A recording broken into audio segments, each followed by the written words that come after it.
Washington Democrats made up their minds to impeach President Trump before he was even inaugurated. Donald Trump is a living, breathing, impeachable offense. Donald Trump is facing an impeachment trial again. No president has ever been impeached twice, and no president has ever gone on trial after leaving office. It's fair to say we're in pretty uncharted territory.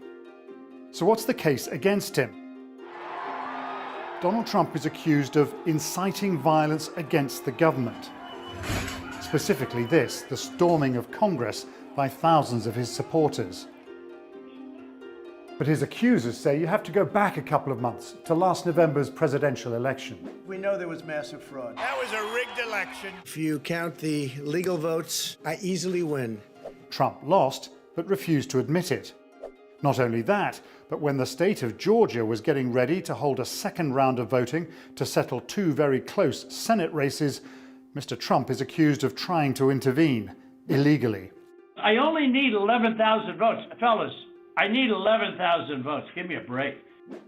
It all came to a head on January the 6th, when Congress was due to confirm the results of the presidential election. In a long, bitter speech, Mr. Trump railed against the entire election process.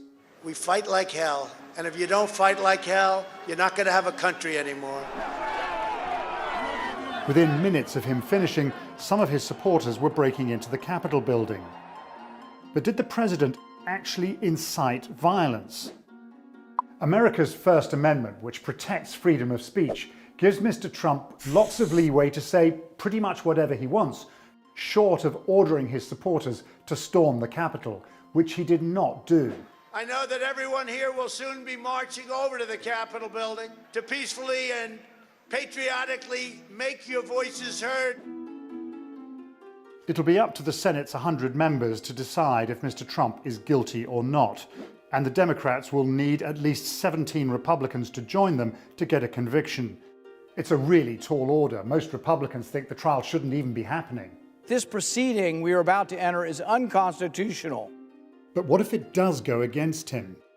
Well, then Donald Trump will be the first president to be impeached and convicted.